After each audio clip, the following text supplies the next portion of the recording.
Hay una fotografía. Una niña rubia, con coletas, vestida de lunares. 11 años. Está cantando por La vida es una tómbola por delante de miles de personas en una plaza de toros de Madrid.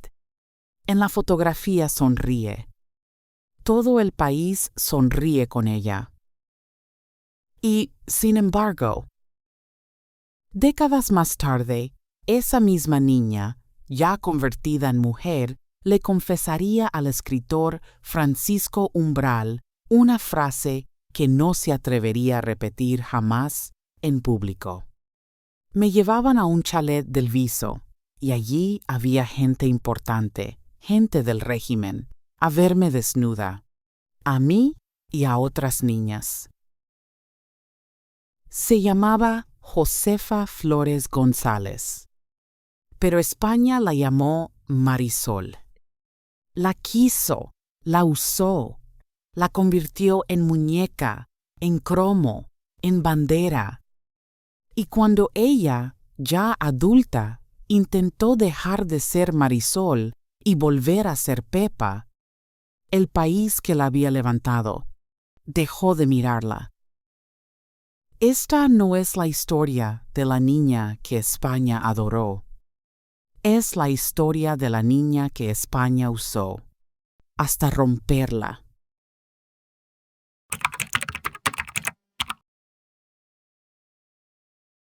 ...4 de febrero de 1948. Málaga. Calle Refino, número 10. En aquel corralón compartían letrinas 50 familias.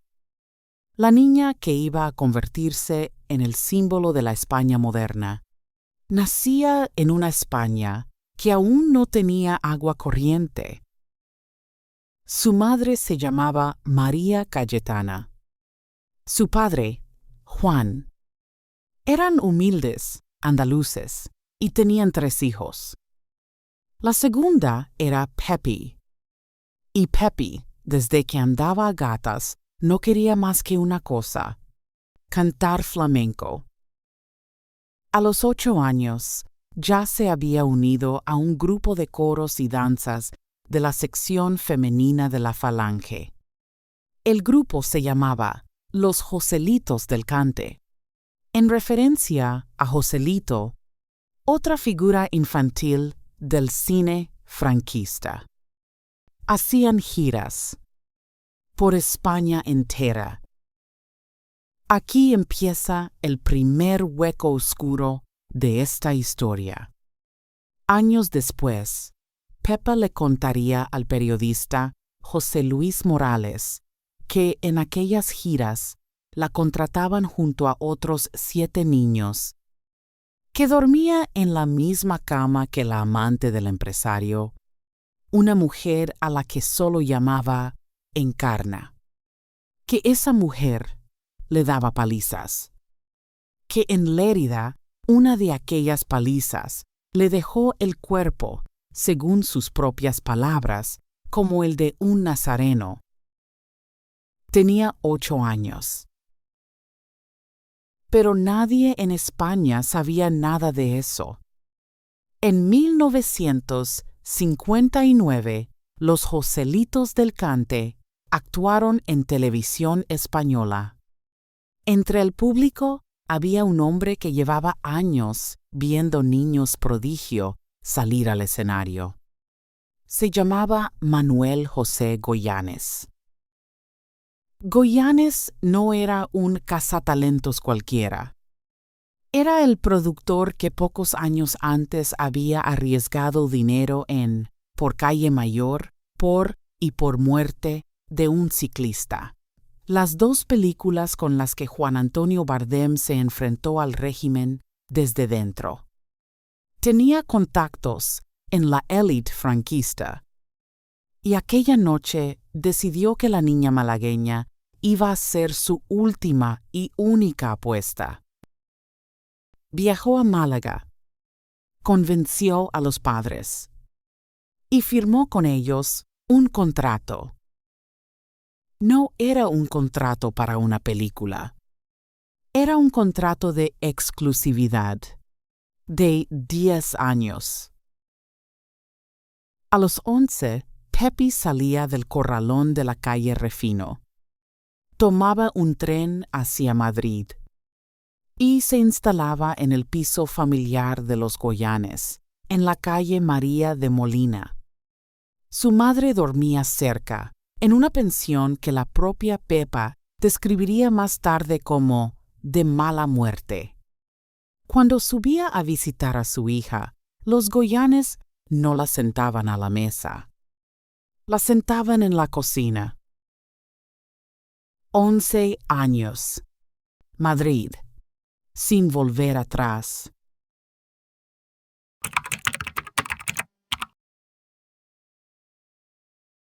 La fábrica Goyanes se puso a trabajar.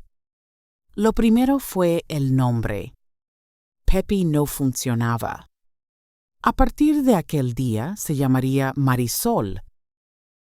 Lo segundo fue el cuerpo. Le cambiaron el corte de pelo.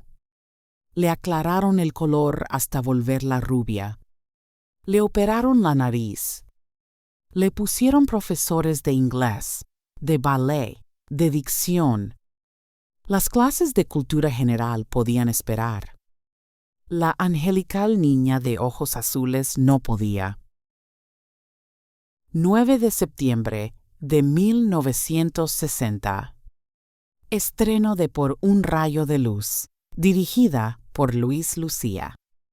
En la Mostra de Venecia, la pequeña Marisol se llevó el premio a Mejor Actriz Infantil. A los 12 años, ya era una estrella mundial. El resto vino en cascada. 1961, El Show de Ed Sullivan en Nueva York. 1965, Cabriola, dirigida por Mel Ferrer, el marido de Audrey Hepburn. Audrey, en persona, le enseñó a maquillarse los ojos para el cine y la llevó a su peluquero personal en París. Pepa la describiría décadas después como una tía cercana, sensible, muy humana. Mientras tanto, en España, la fábrica Goyanes no paraba. Hubo películas, discos, tebeos, recortables, banderines, revistas infantiles. Hubo una muñeca con su cara. Las niñas españolas querían vestir como ella. Los niños españoles soñaban con casarse con ella. Columbia Pictures llamó. Quería comprarle el contrato a Goyanes para convertir a Marisol en la próxima estrella juvenil americana. Llamó una vez. 2. 3. Goyanes dijo no cada vez. La razón nunca se hizo pública. Décadas después, Pepa Flores resumiría aquellos años con una frase que congelaba la sangre. Soy una señorita que pasó toda su infancia cenando en compañía de hombres mayores, oyendo hablar de negocios, contratos, rodajes, mientras yo permanecía como un mueble. Eso era Marisol por dentro. Por fuera seguía sonriendo. Y por fuera seguía creciendo. Aquí llegó el problema. A los 14 años, su cuerpo dejó de ser el de una niña, y la imagen de marca era exactamente esa, la niña. Así que, antes de cada rodaje, le vendaban los pechos. A los 15 años, los médicos le diagnosticaron una úlcera de estómago. La causa, oficialmente, era el estrés. En febrero de aquel año, una revista publicó un titular incómodo. Marisol está triste. ¿Qué tiene Marisol? Nadie quiso ni supo responder. Marisol siguió rodando, cantando, viajando. Tómbola, las 4 bodas de Marisol. Solos los dos. La nueva Cenicienta. Un disco tras otro. Un viaje tras otro. Una sonrisa de plató tras otra. Y nadie en aquel país que la quería se preguntó por qué la úlcera.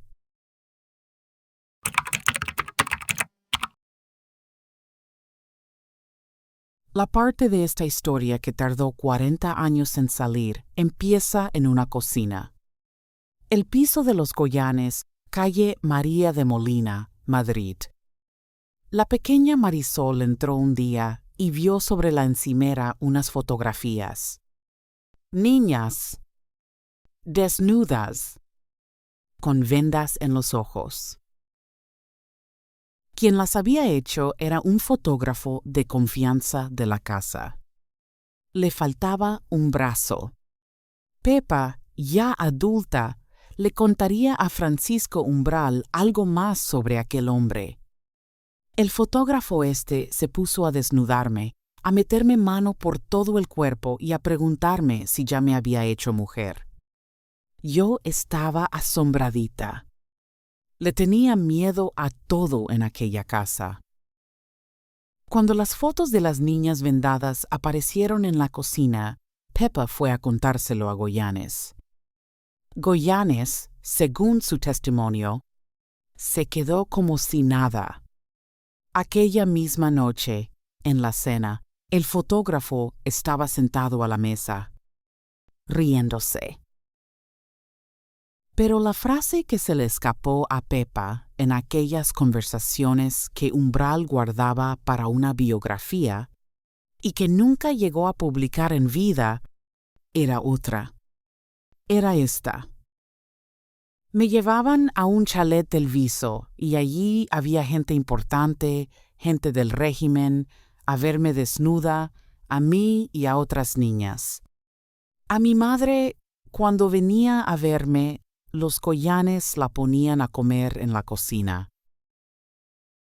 Umbral le pidió que siguiera, que diera nombres. Pepa cerró la conversación. No me atrevo. No me fío de ti, Umbral. La biografía nunca se publicó. Las conversaciones quedaron guardadas en la Fundación Francisco Umbral durante décadas. La revista por Vanity Fair, Pour Las, rescató en noviembre de 2018, en pleno auge del Me Too. Para entonces, Pepa Flores llevaba más de 30 años sin conceder una entrevista. Aquel mismo testimonio incluía otra confesión. Pepa le dijo a José Luis Morales en 1976 que había intentado suicidarse 2 veces. Hubo un intento de escape. En 1969, con 21 años, se casó con Carlos Goyanes, hijo del productor. Boda multitudinaria.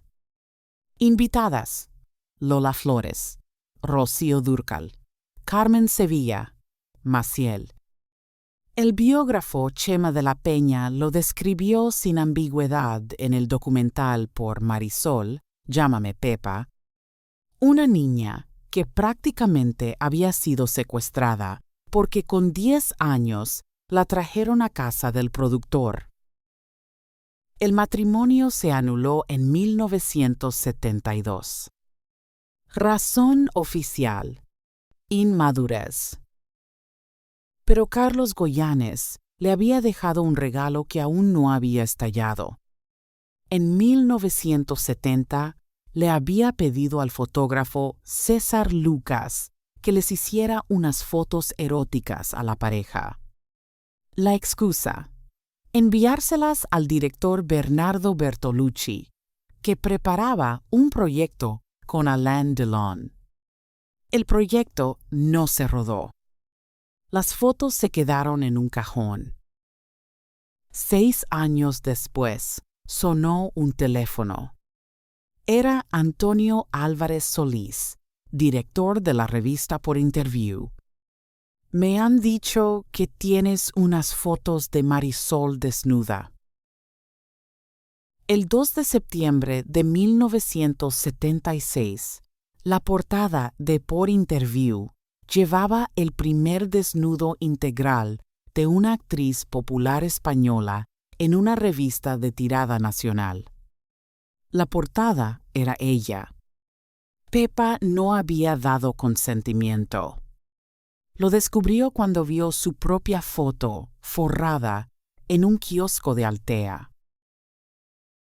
La revista pasó de 100,000 ejemplares a más de 500,000. La fiscalía denunció al fotógrafo por escándalo público. La Audiencia Provincial de Barcelona lo absolvió en 1980. Y Pepa Flores no denunció a nadie. A nadie. En una cena, ya en plena polémica, se le acercó a César Lucas y le dijo solamente: «César, sé que estás teniendo problemas con mis fotos. Si en algo puedo ayudarte, cuenta conmigo». La razón por la que eligió aquella frase, y no otra, iba a explicar todo lo que vendría después.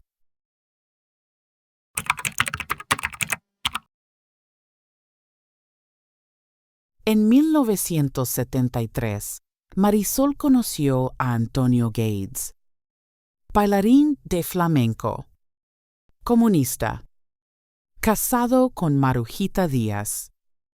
El escándalo de la prensa rosa fue inmediato. En España, recordemos, todavía no existía el divorcio. Pero Gades trajo algo más que pasión. Trajo política. En 1975, Marisol participó en la primera huelga general de actores españoles. En 1977, año de la legalización del Partido Comunista, se afilió. En enero de 1984, intervino en el Congreso Fundacional del Partido Comunista de los Pueblos de España, en el Palacio de los Deportes de Madrid. Y luego hizo algo que aún hoy cuesta entender.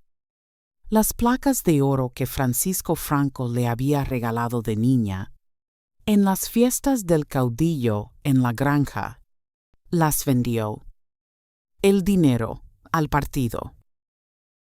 «Soy una obrera de la cultura», dijo. «Me fusilarán antes que traicionar a mi clase». En 1982 se casó con Gades en Cuba. Padrino: Fidel Castro. Testigo: la bailarina Alicia Alonso. Para entonces, ya había tenido 3 hijas con él. María, en 1974. Tamara, en 1976. Celia, en 1981. Y mientras tanto, intentaba volver a ser actriz. En 1978, ganó la mejor interpretación femenina en el Festival de Karlovy Vary por Los días del pasado, de Mario Camus. En 1981 rodó Bodas de sangre con Carlos Saura. En 1983, Carmen, también de Saura. Aquel año, pidió por primera vez aparecer en los créditos con su nombre real. Pepa Flores. Pero Antonio Gades tenía un problema con su mujer actriz. No le gustaba que trabajara. Y Pepa terminó aceptando una serie de televisión, Proceso a Mariana Pineda, no por interés artístico, sino para financiar la compañía de baile con la que él soñaba. En 1986, Antonio Gades se fue. La dejó por una millonaria suiza llamada Daniela Frey. Para entonces, Pepa Flores ya había rodado, en septiembre del año anterior, su última película, Caso Cerrado, de Juan Caño. Festival de San Sebastián, septiembre de 1985. Un joven malagueño llamado Antonio Banderas la acompañaba en el reparto. Las críticas fueron tibias o crueles. Por El País, le dijo solamente: «Sé que lo podría haber hecho 1000 veces mejor. Me gusta mi trabajo, pero no el entorno». Tenía 37 años. Se fue. Volvió a Málaga. Compró una casa con huerto en la Axarquía. Caso Cerrado, San Sebastián, 1985. Adiós. En 1987 conoció a Massimo Stecchini en su barrio, La Malagueta. Él regentaba una pizzería llamada Trastevere. Era italiano. 11 años menor. La llamó mi Pepita durante 35 años. Desde entonces, casi nada. Una placa en 1999 que reconocía a la malagueña del siglo XX. Una visita al Teatro Cervantes en 2016 en un concierto de su hija Celia. Y, en 2020, el Goya de Honor de la Academia de Cine. Todo el cine español esperaba verla aparecer aquella noche. La alfombra roja, las cámaras, los aplausos. No apareció. Sus 3 hijas recogieron el premio en su nombre. Y Pepa siguió en Málaga, en su huerto, con Máximo. El 3 de septiembre de 2023, Máximo murió de un infarto. Tenía 63 años. Faltaban días para su cumpleaños. Lo que Pepa perdió aquel día no era Marisol. Marisol llevaba muerta desde 1985. Lo que perdió aquel día fue lo único que la había dejado ser, por fin, Pepa.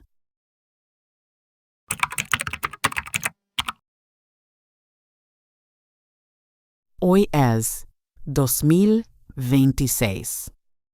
Pepa Flores tiene 78 años.